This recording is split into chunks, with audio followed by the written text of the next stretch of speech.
Hi everyone, welcome to this presentation in which I'm going to introduce to you one of my favorite computer simulation programs, which is LTspice. Okay, so in this lesson we are going to see how to download, how to install LTspice, and how to perform basic simulations, and also how to install libraries for this simulation program. So let's start. We are going to see how to get the program first. We can enter in a search engine and write LTspice and get some results. First of all, we're going to enter in this web page here, which is LTspice Wikipedia, to have some information about this program. So you can see here that LTspice is defined as a SPICE-based analog electronic circuit simulator computer software produced by semiconductor manufacturer Analog Devices. Originally, it was developed by the company Linear Technology. Now, this company belongs to Analog Devices, so they are also maintaining this software. It is the most widely distributed and used SPICE software in the industry. Though it is freeware, LTspice is not artificially restricted to limit its capabilities. No node limits, no component limits, no sub-circuit limits. So you can see here more information. The important point about this software is that it is free. You can download it for free and you can use it without restrictions, and even though it is a free software, it is very, very powerful. I like it very much. Okay, so you can get here some more information. A little bit of information about SPICE. If we enter here in this link, we can see that SPICE is a simulation program with integrated circuit emphasis. This is the meaning of the acronym SPICE. And this is an open source analog electronic circuit simulator. Okay, you can have here more information about the history, the original author, the first release in the early 70s, and so on. Okay, it was developed as a part of PhD research, okay, at the Electronics Research Laboratory of the University of California in Berkeley, okay, by Lawrence Neyer. So you can have here some more information about SPICE simulators. SPICE were intended at the beginning for simulated integrated circuits before they were going to be manufactured, and in order to avoid any malfunctioning of the circuit, because it is very costly to implement and to manufacture integrated circuits. So when the manufacturers do this, they have to be pretty sure that it is going to operate correctly. Okay, then this is a little bit of information about this. Now go back to our original results, and then we have here the first results about LTspice in analog.com. So we can enter here, and then we will get this this web page with all the information. Also a little bit of more information about LTspice, and then you have here several links for downloading the software. The first link, you can download the software for Windows 7, 8, and 10, which is the last version. Okay, then you have also versions for Mac, and also one version for all Windows operating systems like XP. Okay, so you can download it. And also this version is also working pretty well in Windows 10 even. So, and it is quite compact, and also it can be useful. I'm going to focus on this one. So you can press here, and then you can download the software directly. So it is a matter of executing this file here, this software, and install it. So it is really very simple to install. And you can see that it has only 43 megabytes inside. So it is really a compact program, and as I have said before, very powerful. Okay, so once you have it downloaded, then you can go to the folder if you like and see the program for installation. Okay, so it's just to press here and install the program. It is pretty straightforward. I'm not going to do it because I have already installed the software in my computer. So once you have finished with this, then you can see this icon here on your desktop. So you can press and then you are executing the program. So you have, as usual, all the menus here, and then you have here a toolbar with the more important actions to develop with the program. Okay, so then in order to start the working with the program, then we can press here new schematic. Okay, and then probably the first time that you are using this program, you are going to have another color for the background. I prefer to use white, but it is a matter of entering, for example, I think here, tools, then go to color preferences, and then you can select your preferences for all the colors. If you make some mistake and you want to go to the original colors, then you only have to press here defaults, you see, and then apply.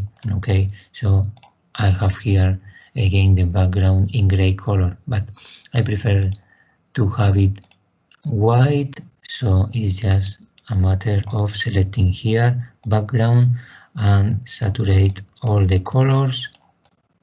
Okay, apply and okay. So we have the white background, which is better to take snapshots of results and work with results, and also to document the simulation results. Okay, so then another important point will be the grid. So you can see now the grid dots. Okay, it is useful, the grid, for doing the diagram with accuracy, but sometimes for taking snapshots of the circuit, it is better to remove the grid. So we can go here, view, and remove the grid if we like. Okay, I'm going to keep it on right now, and then just we are going to start to do something. Okay, so this is the main toolbar with the typical actions that we can see: cut, paste, and the rest, printing, and so on. Here is the main toolbar for us for drawing the different schematics. Okay, for example, the first thing that we have to do is to place the components, and then we can place resistors, capacitors, inductors, diodes. Okay, these elements are directly on the toolbar, but of course we have many other elements. For example, if we press here in component, then we can have access to all the elements that are available in the program. Okay. It is organized also in folders, so we have several components here. Okay, in the main folder, for example, an LED, load, and different components that we can see.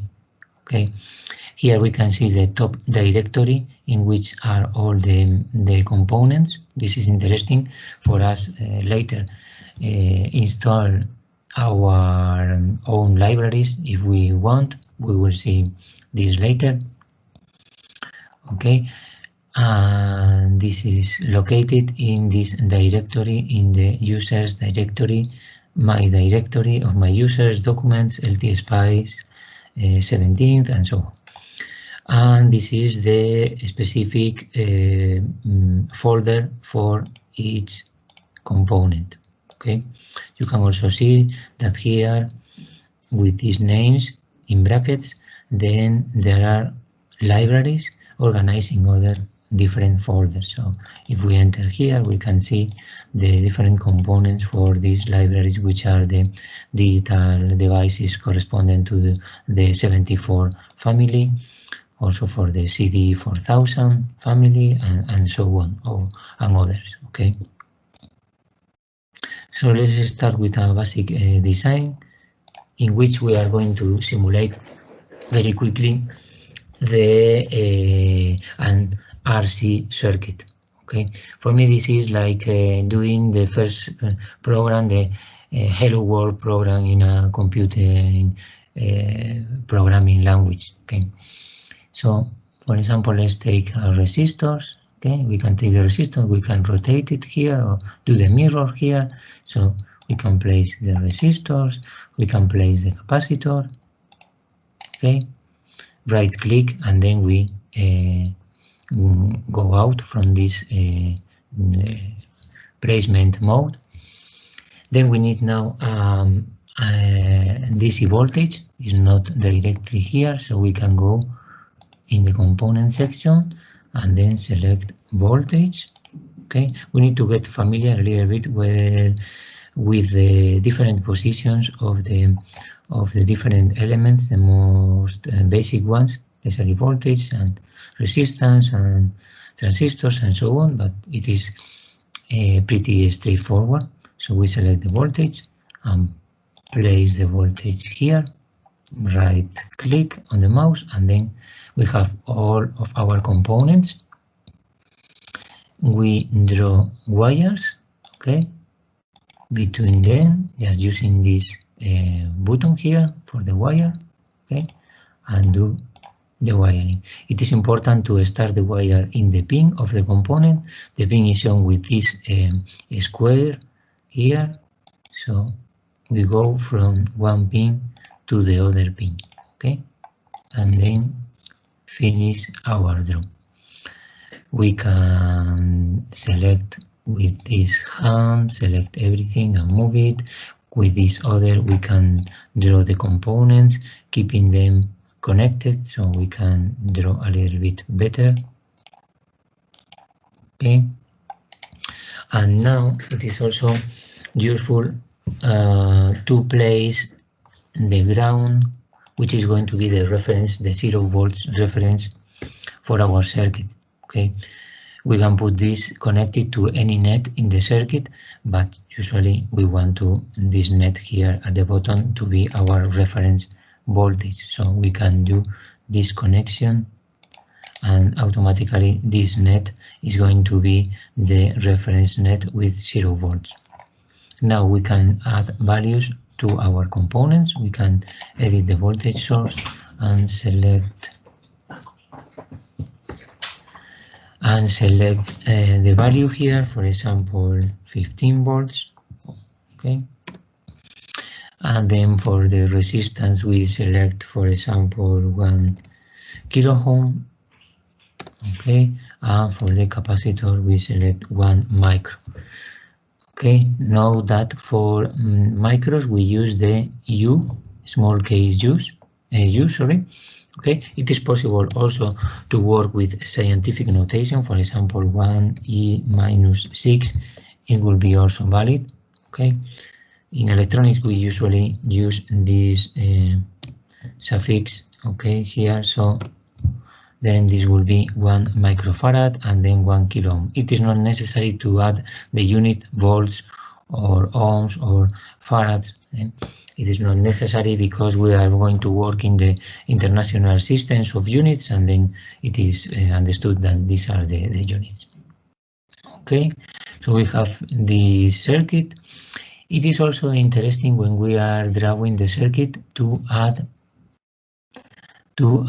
labels to the different nets. Okay, otherwise the program is going to assign the normalized labels. For example, this net will be N0001, this will be N002, something like that. So for us it will be difficult then to later to work with these voltages and these names for the nets. So I recommend to use labels for all the nets which are important in our drawing. For example, this could be in, okay, the input voltage, and then the output voltage, say out for this one. Okay, so this is later more comfortable to identify the different voltages of the circuit. Okay.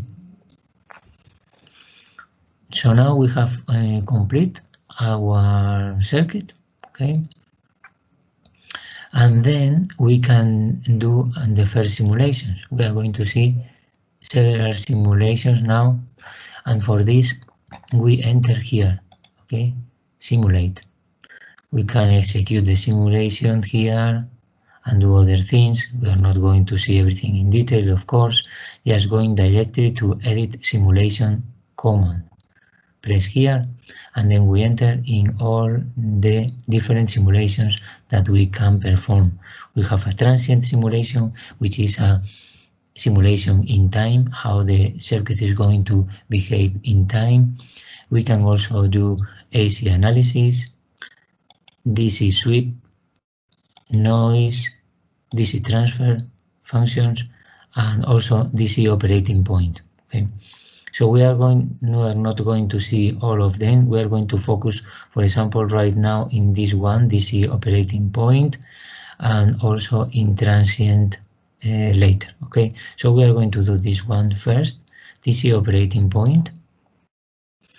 As you can see, SPICE works with texts that are directives. This .op operating point means that we want to perform this operating point simulation. Okay, we can add more directives with this using this button here to add other directives like this, or using this button here we can add plain text which has any other function rather than explaining things about our circuit. For example, we can plate here RC circuit.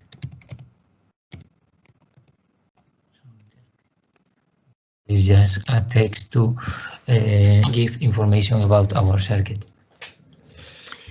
So with this, we can execute this. Operating point means that it is going to calculate the program. It is going to calculate the voltage and currents at steady states in all the elements of our circuit. Okay, when we are operating in a steady state. So this means that the capacitors are going to be considered as open circuits, and the inductors are going to be considered as short circuits. Okay, so it's as simple as that. So we can we have to expect here to have just 0 current circulating in our circuit and 15 volts at this output here. Okay, so right now we can press here, okay, run, and then everything is done. So we can see here the results as a text. Operating point, V out is 15 volts, V in is 15 volts, and then we can see also that the currents through each element are not exactly 0, but are almost 0. Okay, this is 1.5 exponent to minus 17, so it's really very small. Why they are not exactly 0? Because SPICE simulators, they don't work with ideal components. They work with real components that can be as close as the ideal one as we want, but not exactly ideal components. Okay, so the capacitor at the end is going to have some parallel resistance, maybe very large parallel resistance, in order to make it not just a pure differential behavior. okay, because this could jeopardize the convergence of the simulation. Okay, so at the end we can see that the currents are almost zero, so the simulation is correct. We can see here the results, but also we can go directly to our circuit and click on the different nets and see the voltage, for example, here and here, see the values of the voltages, okay? And also if we go go with our cursor on an element like this one, then we are going to see here at the bottom, okay, in this part at the bottom, we can see the values of the resistance, okay? For the resistance, for example, we see the current is 0.0177 femtoamperes, so it is really small, it's zero. Dissipation is something like femtowatts, okay, so it is really small. Same thing with the capacitor, we can go on top of it carefully, like sometimes it's difficult to find the position, but it is possible to do it. Okay, well, it is not working. Now here in the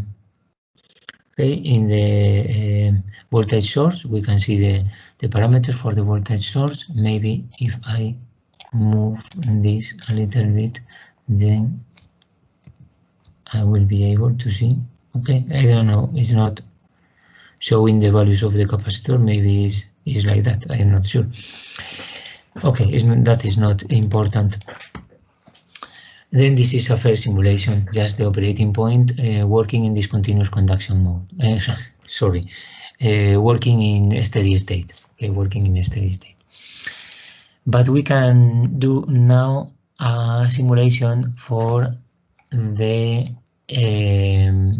transient simulation in order to see the waveforms in time. Okay, for this we can go here, transient, and we can see here the different parameters.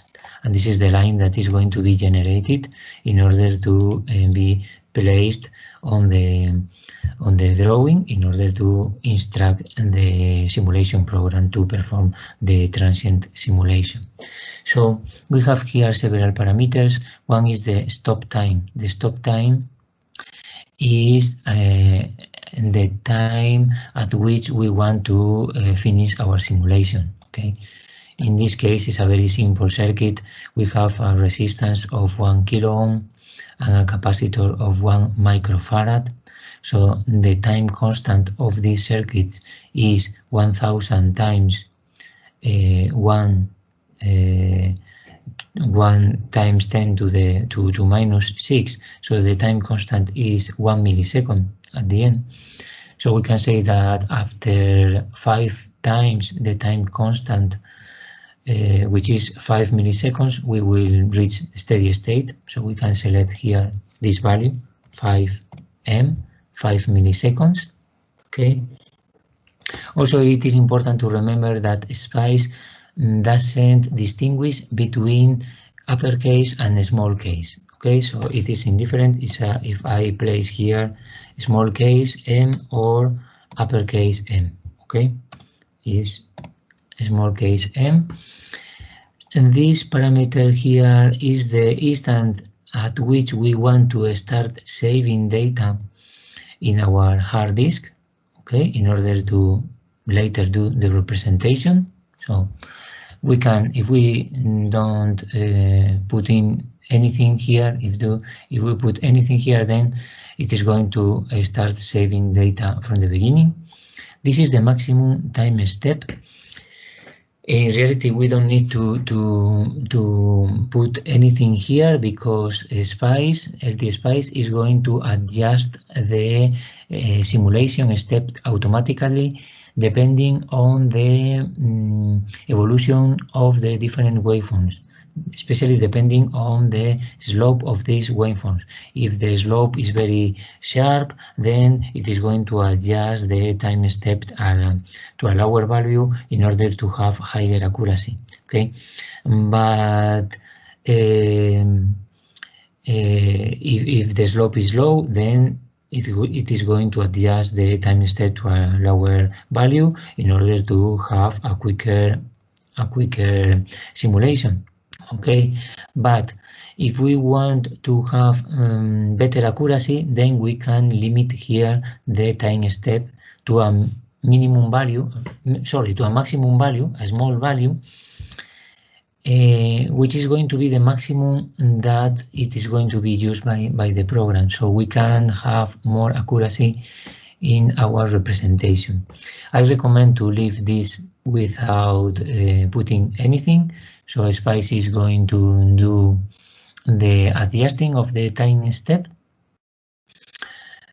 and then if we see that the waveforms are not very well drawn, we want to have more accuracy and so on, then we come back here and use this value to decrease the maximum time step and to have more accuracy.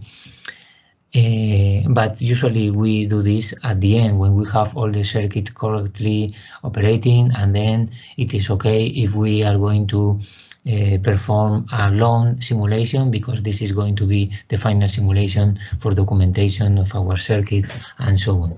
Okay. So then we have other parameters. I'm not going to enter into detail in all of this. We can skip this and go to this final, which is important. This means if we want to skip the initial operating point solution.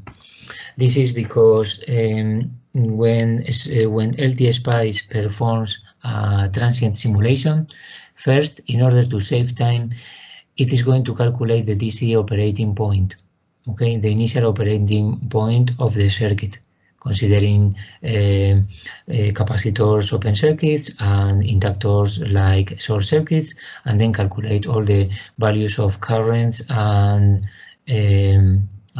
voltages in the circuit. And from this point, it starts to calculating the transient. Okay, and this is because maybe in our circuit we have voltage sources that are going to change in time. Okay, sinusoidal voltages or of square waveforms. So then there is a DC operating point, and on top of this, then we have our waveforms. Okay, if we want to obtain all the transient, considering the initial values in capacitors and inductors, then we have to check this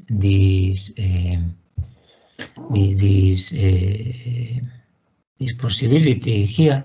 Okay, and then we will generate, as you can see here, okay, this line including UIC, which I think that means under initial conditions. Okay, so press OK, and we don't have anything else to do.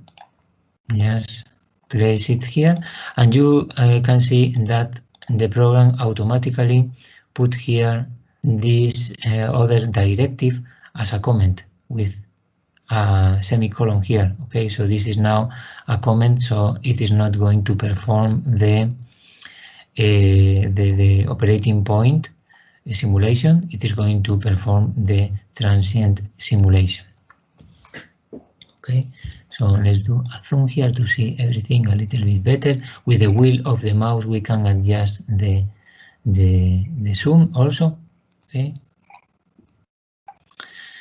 and then we can go here, simulate and run our simulation, or also we can press here and run the simulation. Okay, so if everything is okay, it should be worked. It should be working. Okay, and then here we can see our circuit. The simulation is finished. It's very quickly because our circuit is very simple. And we can see here also the output window in order to see the different currents and voltages and so on. I have it now with background, with white background, because I have been using this program for taking screenshots and so on. But if you don't like this, you can go to Tools, Color,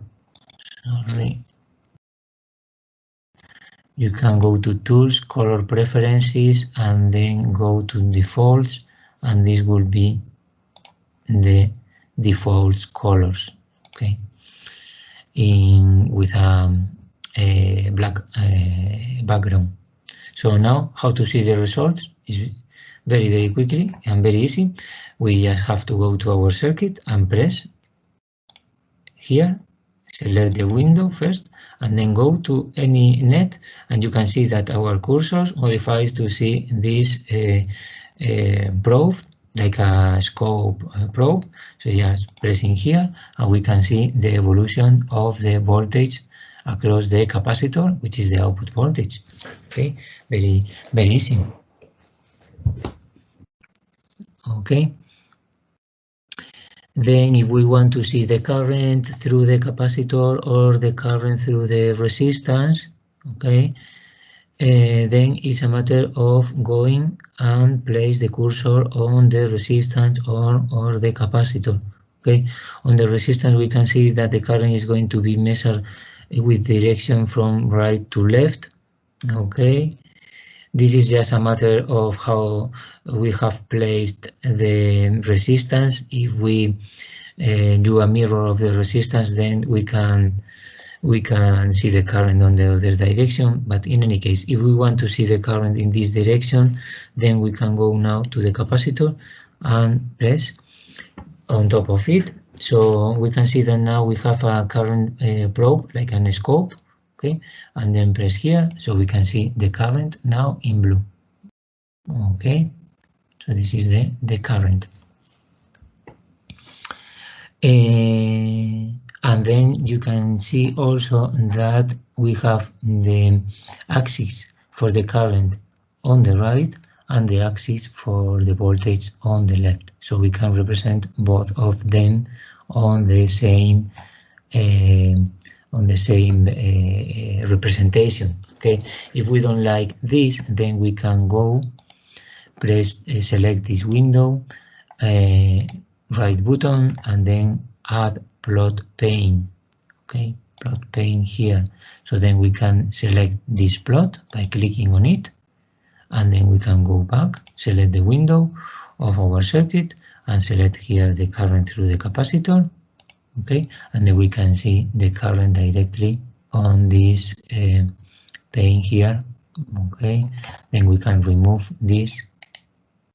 Okay, and then, sorry, this is for the cursor. We can delete this trace here. Okay, so we have the current and also the voltage. For example, if we want to check the time constant of this circuit, we can use the cursors. So we can go to this label here, press right button, and select the cursor. For example, the first cursor. Okay, sorry, select the first cursor.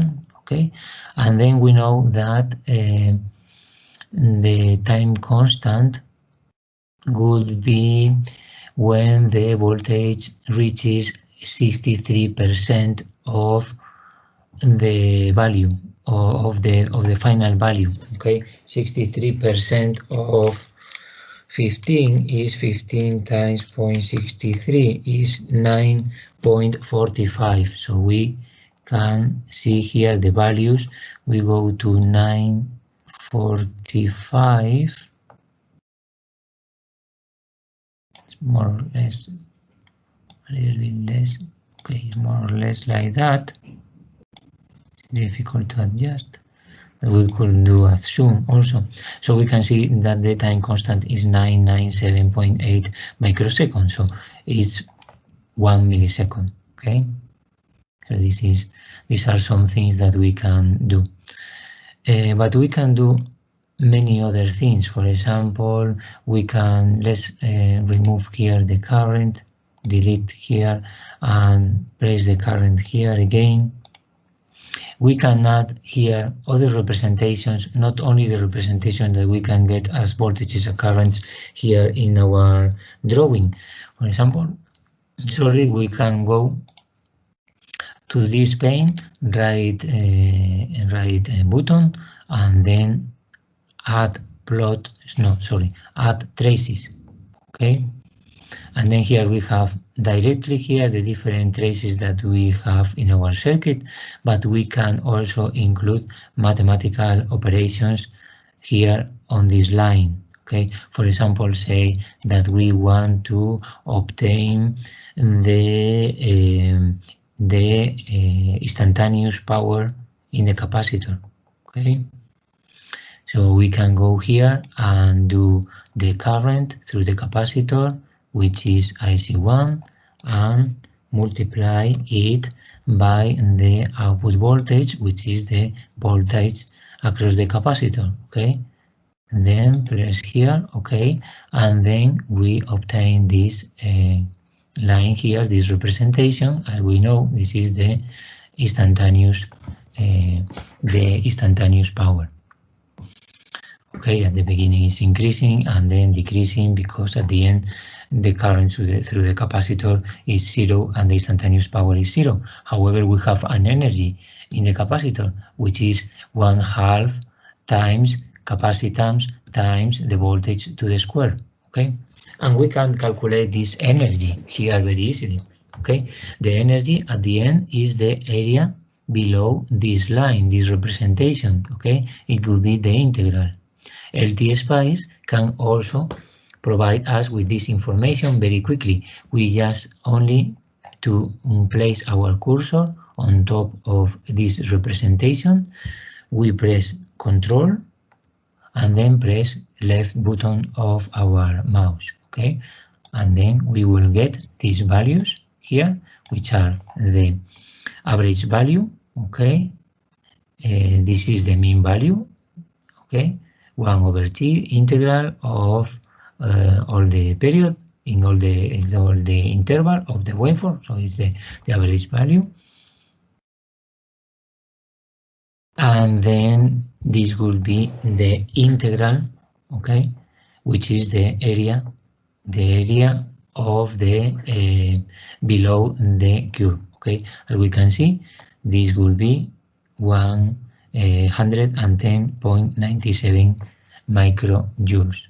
Okay, if we do the math, which is 0.5 times our capacitor, which is 1 times 2 minus 6, 10 to minus 6 times the voltage 15 volts to the square, then we get here 112.5 microjoules. Okay, 112.5 microjoules. So, and here we get 111. Okay, of course there are small parts because we are not getting to 0 exactly, so there is a small error there. So, okay, so just to finish, to show you some other, very quickly, other things that we can do in LTspice, and we will see in other videos. For example, we can use parameters in our different components. So this is something like programming our circuit. We can include programs, we can program in the different values. So for example, we can select here and then give a parameter, a variable for the resistance R. Okay, and then to control this parameter or to adjust this parameter, we select this directive and write param, the value of our parameter, which is R, the name, sorry, and then the value, for example, 10K in this case. Okay, so 10 kilo ohms. Okay, and then we can run the simulation. So we can see that now the time constant is much larger, so we need more time to reach the steady state. We need 10 times more time interval to get the steady state. So we will have to go here and adjust in our simulation command, or we can do it here, selecting with the right button, and then select here 50 milliseconds and then press OK, and then we will see again the waveforms with this other value of the time constant. Okay, but we can do more things. Say, for example, that we can adjust the capacitor to have a given time constant. Okay, so this capacitor, say, for example, that we are going to adjust the time constant. So generate a parameter that is going to be tau. We want a time constant, for example, of 1 millisecond. Okay. Then we know that our time constant is R times C equal tau. Okay, so C is tau divided by R. So then we can write here C is tau, I said, divided by R. Okay, so we can do like this. And then we have a more general circuit, okay, in which we can adjust the value of the resistance, a given value, and then we can select here automatically to have a given time constant for our circuit. So run the simulation, okay, and we can see that now we have a time constant much quicker. Say that now we want to have a time constant of 3 milliseconds, okay, then we have this, okay. And also, to see how powerful is this program, we can perform multiple simulations by sweeping one of the parameters, for example, parameter tau.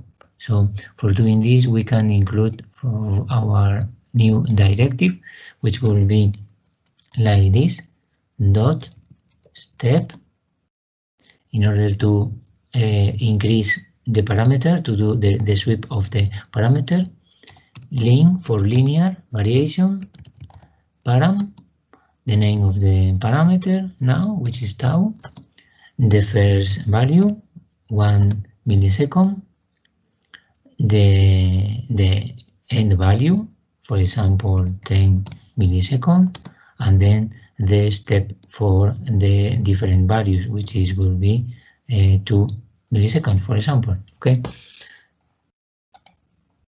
So with this, it is going to perform several simulations starting from 1 millisecond to 10 milliseconds for the value of tau in steps of 2 milliseconds. So the first value, it will be 1 millisecond, the next 3 milliseconds, and so on. And it is here linear sweep of the parameters. Okay, so just press run and see what happens. Okay, so we can see here the instantaneous power for the different values, and also the voltages for the different values and the currents for the different values. Okay, in order to know exactly the values for this parameter, we can go here and press Control L, okay, and then we will get this information. This is in this file here. So these are the different values of our parameter. So 1 millisecond, 3, 5, 7, 9, and 10 milliseconds. Okay, each of these curves corresponds to these values. And this is all for this presentation. I hope you have enjoyed this presentation and that it will be useful for you in the future. And then we finish now, and see you all in our next video. Thank you very much and goodbye.